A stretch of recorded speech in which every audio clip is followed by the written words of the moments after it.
The night sky of the ancient Korean peninsula was a fundamentally different world from the one we gaze upon today. In the pitch darkness, the stars were not mere celestial bodies, but were perceived as the giant eyes of watchers overseeing the destiny of the earth. 2,000 years ago, the forests and rivers surrounding the Gyeongju basin were a realm where mystery and terror coexisted, rather than a domain of humans. And for the people of Jinhan, who settled there, the sky was both a benevolent mother granting rain for survival and a fearful entity predicting ruin through incomprehensible omens. While historical facts recorded in this pre-civilization era often hide their truths behind a veil of mythology, if we closely examine the records surrounding the birth of Silla's founding ancestor, Park Hyeokgeose, we are confronted with descriptions that are specific and physical, transcending simple folklore. The egg that descended from the sky,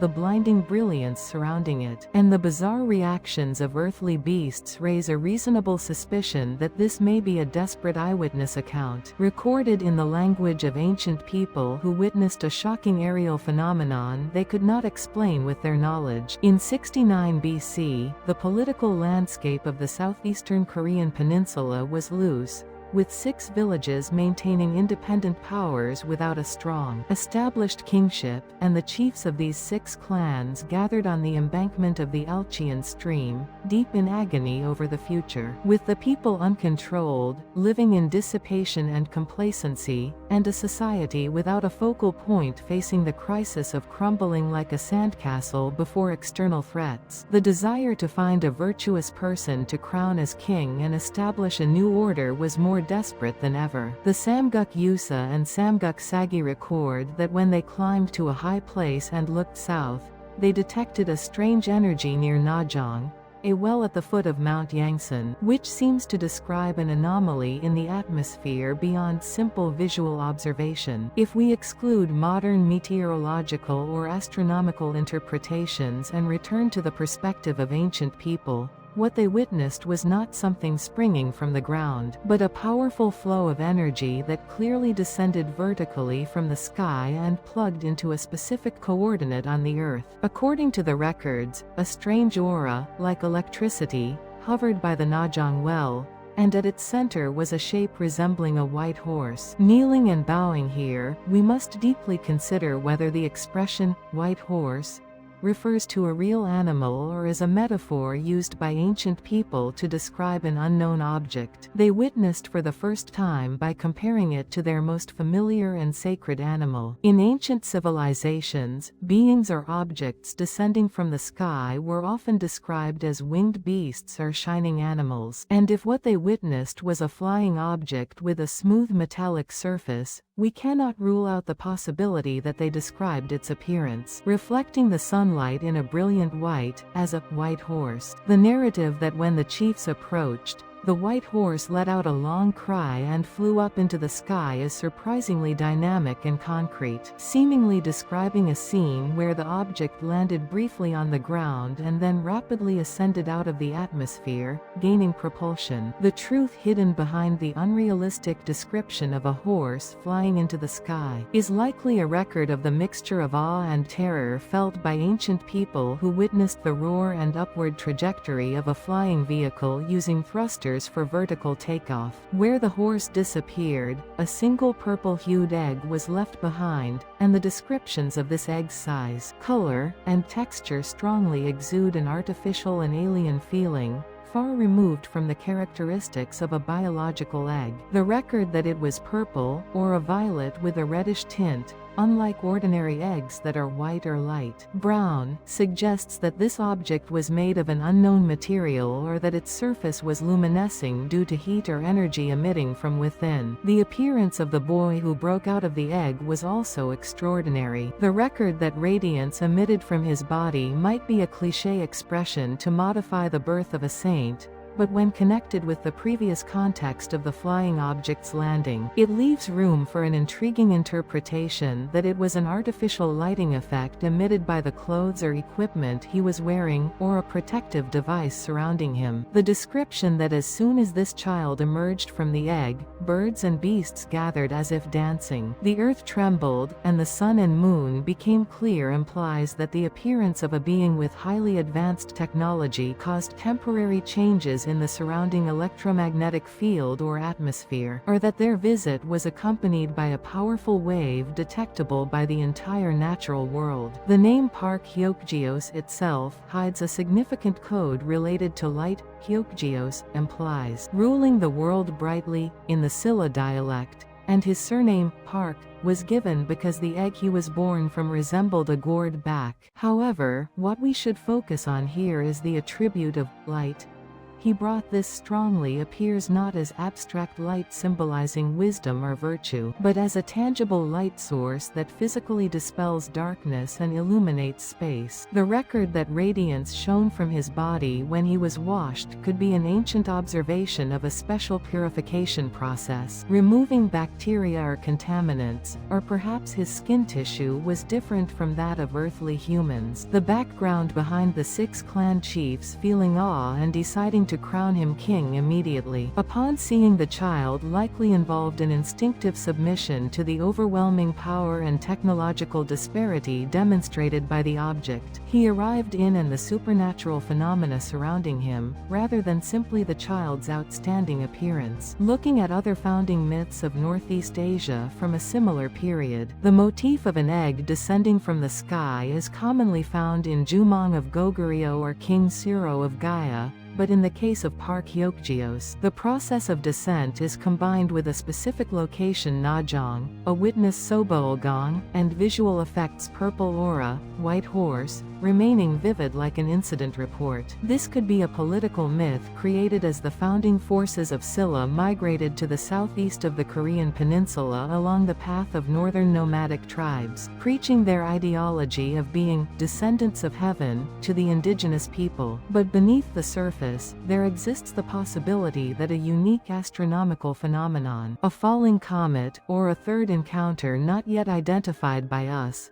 observed in the sky of the Korean peninsula at that time, was imprinted in historical memory and transmitted. In particular, the 1st century BC was a time when astronomical observation records increased dramatically globally, coinciding with the late Roman Republic and the peak of the Han Dynasty in China, and ancient Eastern texts frequently mention unidentified flying objects or celestial bodies called guest stars. If we place Park Hyeokgeose's birth myth within this macroscopic flow of historical astronomy, the red egg that landed by the Najong well might be a time capsule preserved within the shell of mythology, testifying to a contact event between a forgotten ancient civilization and extraterrestrial intelligence. The story of Lady Alyong's birth also amplifies the mystery of Park Hyeokgeose, her birth tale, stating she was born from the rib of a cockatrice, a dragon with a chicken's head that appeared at the Alyongjong well on the same day, contains grotesque and shocking imagery reminiscent of genetic engineering experiments or interspecies combination. The description of the cockatrice, having the form of a dragon, but the beak of a chicken, seems to describe a creature with mixed characteristics of reptiles and birds, or a mechanical device with such a shape, and the child being born from its rib seems to metaphorize artificial incubation or a separation process rather than natural childbirth. Park Hyeokgeose and Lady Alyong, these two beings share the commonality of emerging from a well, a special space connecting the underground and the surface, a source of water which could be a clue suggesting they were beings from a high civilization, where water was an essential condition for adapting to Earth's environment or establishing a habitat. The area of the Changnimsa temple site, located at the western foot of Mount Namsan, is presumed to be where Park Hyeokgeose built the first palace and ruled the country. The artifacts excavated here and the layout of the site show a unique geometric structure different from typical ancient dwellings, suggesting that the form of the early state they established was a heterogeneous system distinct from the indigenous civilization of the time. The process by which they ascended the throne, named the country Seorabeol, built walls, and laid the foundation for a city-state was surprisingly rapid and systematic, implying that advanced technology and ruling philosophy, difficult to explain by the simple nomination of the 6 chiefs alone, were introduced from the outside. The dramatic development of agricultural technology, the spread of iron culture, and above all, the formation of a powerful spiritual focal point binding the people together prove that the transcendent charisma of the figure Park Hyeokgeose and the knowledge he propagated were innovative enough to completely overturn the paradigm of the society at that time. However, throughout their reign, the mysticism surrounding them never lifted, and the popular belief that they did not age or enjoyed a much longer lifespan than ordinary humans continuously reproduced doubts about their origins. In particular, the bizarre event that occurred after Park Hyeokgeose passed away, the shocking end, where his body fell to the ground divided into 5 pieces, is the most mysterious passage, suggesting that he did not end his life as an ordinary human, but underwent a process of dismantling or extinguishing the body to return to where he originally belonged. The event that occurred 7 days after Park Hyeokgeose passed away remains one of the most bizarre and inexplicable mysteries in all of ancient history. The record that his body, which had ascended to the sky, fell back to earth disassembled into 5 pieces is too specific and horrific to be seen merely as a metaphor for death. It is impossible for a normal human corpse to separate naturally, and this could be strong evidence suggesting that the flying vehicle he rode exploded in midair, or that the biomechanical bonds composing him were dismantled by a forceful power. The presence of a giant snake that appeared when people, shocked, tried to gather the scattered remains to bury them in a single grave throws this incident further into the labyrinth. The description that the snake blocked people's approach and prevented the reassembly of the body appears as if a security system or defense mechanism was activated to prevent scattered parts from being recombined and reactivated. Eventually, the people succumbed to the threat of the snake and had no choice but to build separate graves for the head, arms, and legs in the 5 places they fell, which became the origin of Orung 5 tombs, also known as Sarung snake tombs, which remains in Tapdong, Gyeongju, today. It is said that Park Hyeokgeose's wife, Alyong, also fell ill and passed away shortly after he disappeared. The deaths of the 2 founding ancestors occurring almost simultaneously suggest that they were a biologically or mentally closely connected destiny community, or shared the same life support system. The possibility that Lady Alyong, who remained on the ground, ceased functioning due to rapid energy depletion or disconnection at the exact moment Park Hyeokgeose failed to return to the sky and crashed, stimulates science fiction imagination. Orung takes a unique form located on flat land among Silla's royal tombs. This strange landscape of 5 huge mounds adjacent to each other gives the impression of hiding the debris of a massive flying object that crash-landed on Earth by covering it with soil. Since the king's body was a sanctuary to ancient people, they may have hurriedly sealed the incomprehensible mechanical wreckage or mutilated corpse under instinctual fear and covered it with earth to silence it forever. From the era of Namhai Chachong, who succeeded Park Hyeokgeose, the rulers of Silla began using the priestly title, Chachong, meaning shaman, instead of the political title, king. This implies that the successors, left behind after the overwhelming physical power and technology demonstrated by the founding ancestor disappeared, had to rely on spiritual authority to interpret the will of the heavens, having lost the ability to communicate directly with the sky or fly. Later, kings may have piled up huge mounds of earth and made gold crowns to send signals to the sky, endlessly performing rituals yearning for the return of their ancestors. In particular, the unique mountain chu shape and deer antler forms appearing on Silla gold crowns are interpreted as influenced by Siberian shamanism, but from a modern perspective, they are surprisingly similar to the shape of antennas for receiving celestial radio waves or communicating, while the gold they were so obsessed with is a symbol of unchanging immortality. Considering it is also the metal with the highest electrical conductivity, isn't it possible that ancient Silla society was instinctively worshipping faint memories of a forgotten high-tech civilization? Even after Park Hyeokgeose, Silla's history was led by figures introduced from the outside or possessing mysterious birth myths, such as So Talhae and Kim Lg, and the background of their appearance always repeats motifs like chests, boats, or lights in the forest. This suggests the possibility that the Gyeongju region in the southeast of the Korean peninsula was a kind of base where specific forces or civilizations periodically visited or attempted to settle in the ancient world, and Park Hyeokgeose was likely the first and most shocking visitor. The astronomical observation records of Silla recorded in the Samguk Sagi are far more precise and extensive than those of contemporary China or Japan. Their attitude, uniquely sensitive to cosmic phenomena such as the appearance of comets, changes in sunspots, and falling meteors, goes beyond the level of establishing calendars for agriculture. They were afraid of the sky but at the same time waiting for someone. And perhaps they were searching for the return of that white horse the founding ancestor rode within the trajectory of light cutting through the night sky. Today, traces of an octagonal building remain at the Najong site in Gyeongju. The octagon is a figure symbolizing cosmic harmony and direction in ancient Eastern thought and is the architectural structure closest to a circle, proving that this place was not a simple well but an altar connecting heaven and earth. Among the excavated artifacts, a roof tile inscribed with the character life